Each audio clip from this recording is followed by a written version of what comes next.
অনেকদিন বাদে আবার প্রশ্নোত্তর পর্ব, তাই একেবারে টেবিলের উপর চড়ে বসেছি। গুছিয়ে বেশ কিছু ইন্টারেস্টিং প্রশ্নের উত্তর দেবো। ভিডিও দেখতে থাকুন, ভালো লাগলে লাস্টে গিয়ে লাইক করে দেবেন। সেই প্রত্যেক ভিডিওতে একই লাইক আর সাবস্ক্রাইব করার কথা রোজ বলতে ভালো লাগে। প্রথম প্রশ্ন করেছেন মোহাম্মদ তানজিলুর রহমান। তিনি বলছেন, দাদা স্যামসাং কেন তাদের এক্সিনোস প্রসেসর টিএসএমসি থেকে বানিয়ে নেয় না? বানিয়ে নিতেই পারতো। এবার ব্রাজিল মেসিকে তাদের হয়ে খেলিয়ে নিতেই পারতো। ডোনাল্ড ট্রাম্প চায়নার প্রেসিডেন্ট হতেই পারতো। এরকম যে কোনো কিছুই হতে পারতো। হয় না তার কারণ, বিশেষ করে এক্ষেত্রে কারণ যে স্যামসাং এর নিজস্ব ফাউন্ডারি আছে, নিজস্ব কারখানা আছে, সেখানে তারা তাদের এক্সিনোস প্রসেসর না বানিয়ে যদি টিএসএমসির কাছ থেকে বানাতে যায় তাহলে তাদের সুনাম নষ্ট হবে, স্যামসাং এর ব্যবসা নষ্ট হবে। সব থেকে বড় কথা, কারখানাটা রাখার মানে কি? বন্ধ করে দিলেই তো হয়। দেখুন, স্যামসাং এর যে কারখানা আছে সেখানে শুধু স্যামসাং এর জিনিস তৈরি হয় না, সেখানে সবাই আসে নিজেদের প্রসেসর তৈরি করানোর জন্য। কোয়ালকম মিডিয়াটেকও মাঝে মধ্যে স্যামসাং এর কারখানা থেকে প্রসেসর তৈরি করিয়ে নিয়ে যায়। বিষয়টা কারখানায় কিভাবে তৈরি হচ্ছে সেটা নিয়ে নয়, বিষয়টা এখানে যে চিপটা কিভাবে ডিজাইন করা হচ্ছে সেই আর্কিটেকচারে গিয়ে কোথাও গিয়ে স্যামসাং এর কোনো একটা ড্রব্যাক থেকে যাচ্ছে, যার জন্য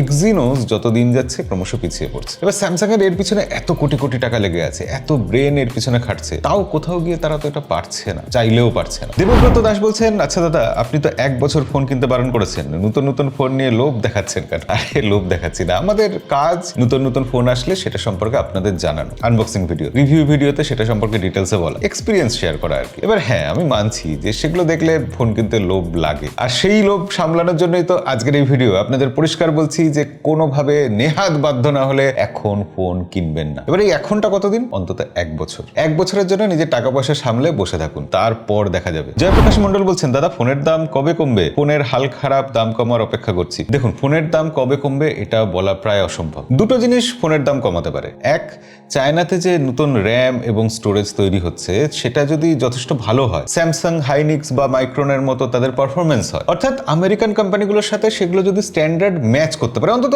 কাছাকাছিও যদি যেতে পারে, তাহলে ফোনের দাম কিছুটা কমবে। কারণ মার্কেটে তখন র্যামের সাপ্লাই বাড়বে, স্টোরেজের সাপ্লাই বাড়বে। কিন্তু এটা হলে যে সম্পূর্ণ দাম কমবে এমনও নয়। পুরোপুরি দাম কমার জন্য এআই বাবল বাস্ট হওয়া দরকার। মানে এআই কোম্পানিগুলো যে ডেটা সেন্টার তৈরি করার জন্য, বিভিন্ন সার্ভার তৈরি করার জন্য যে এত টাকা ইনভেস্ট করছে, সেখানেই যে সব জিনিসপত্র চলে যাচ্ছে, সেই জিনিসটা বন্ধ হওয়া দরকার। এবার এআই নিয়ে যে হাইপটা তৈরি হয়েছে, সেই হাইপটা কোথাও গিয়ে যদি মুখ থুবড়ে পড়ে, ঠিকঠাক ডেলিভার না করে বা প্রমিস রাখতে না পারে, বা সব থেকে বড় কথা যদি ভালো প্রফিট দিতে না পারে, তখন গিয়ে চাহিদা কমবে র্যামের, স্টোরেজের বা বিভিন্ন ইলেকট্রনিক্স জিনিসের, তখন গিয়ে ফোনের দাম আবার কমবে। এবং শুধু ফোন না, যে কোনো ইলেকট্রনিক্স জিনিসের দাম তখন একটু স্টেবল হবে। এবার এক্ষুনি যদি এইসব ঘটনাগুলো ঘটে, তাহলেও সবকিছু নর্মাল হতে হতে বছরখানেক সময় লাগবে। তো সেক্ষেত্রে আমার ধারণা 1 বছর বাদেও ফোনের দাম খুব একটা কমবে না, বরঞ্চ 1 বছর বাদে যেটা হবে যে কোম্পানিগুলো বিভিন্ন উপায়ে বার করবে যে কস্ট কাটিং করেও কিভাবে ফোনের দাম মোটামুটি একটা স্ট্যান্ডার্ড রাখা যায়। আমাদেরও কিছুটা অভ্যাস হয়ে যাবে ওই বেশি দামে কম ভালো ফোন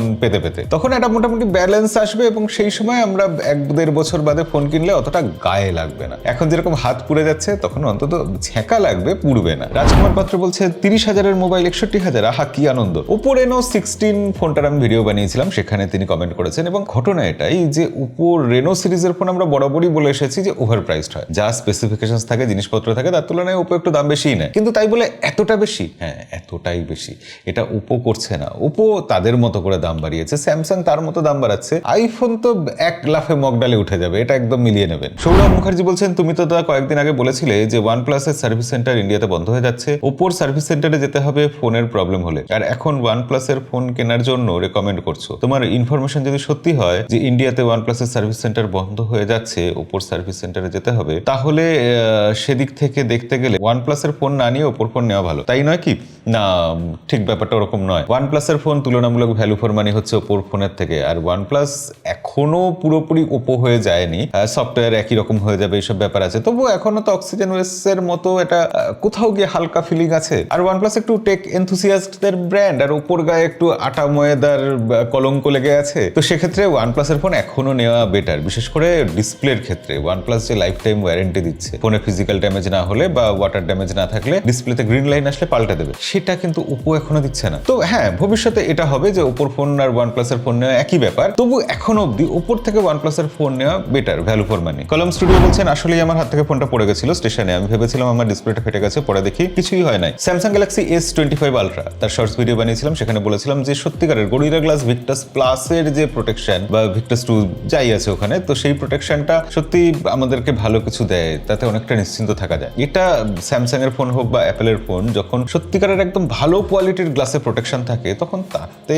কিছুটা তো সুরাহা হয়, কিছুটা সুবিধা হয়। কিন্তু তাই বলে আবার এরকম ইচ্ছা করে হাত থেকে ফেলে বা রাফ ইউজ করে সেটা এক্সপেরিমেন্ট করতে যাবেন না। আইপি রেটিং পরীক্ষা করার জন্য বৃষ্টিতে হেঁটে যাবেন না বা সমুদ্রে স্নান করতে যাবেন না। কোম্পানি যাই বলুক, পয়সাটা তো আপনারই যাবে। তবে এটা ঠিক যে হ্যাঁ, একটা মানসিক শান্তি আসে, এক্সট্রা লেয়ার অফ প্রোটেকশন যোগ হয়, এগুলো মানতেই হবে। শুভজিৎ বলছেন, আমি গ্যালাক্সি S9 প্লাস এর পর S25 আলট্রাটা নিয়েছি, দারুণ এক্সপিরিয়েন্স। এটাই তো হওয়ার কথা, এটাই আমি সবসময় বলি যে প্রতি বছর ফ্ল্যাগশিপ ফোন চেঞ্জ করার কোনো মানে হয় না। একটা আইফোন 17 প্রো ম্যাক্স বা S26 আলট্রা কেনার পর তারপর 2 বছর টাইম দিলে সেটা ভালো হয়। অন্তত 2 বছর বাদে যখন আপনি পরের ফোনটা কিনবেন, আইফোন 20 বা আইফোন 21 বা স্যামসাং এর S27 বা 30, তখন গিয়ে আপনি একটা আলাদা ফিল পাবেন। তখন মনে হবে যে হ্যাঁ, সত্যি ফোনটা আপগ্রেড হয়েছে, সত্যিই চেঞ্জ করে কিছু লাভ হয়েছে। প্রতি বছর চেঞ্জ করলে না মনে হয় একই ফোন চালাচ্ছি, এবং সব থেকে বড় কথা টাকাটা বেকার নষ্ট হয়। তাই আপনার কাছে যত টাকাই থাক, গরিব দুঃখীদের দান করুন, বেকার বেকার প্রতি বছর ফোন পাল্টাবেন না, এটা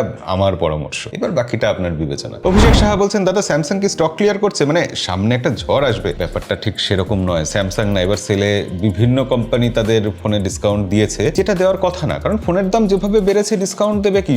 আসল দামে বিক্রি করলেও আমরা গিয়ে লুফে নেবো। কিন্তু হচ্ছে কি, ফোন বিক্রি কম হচ্ছে এখনো।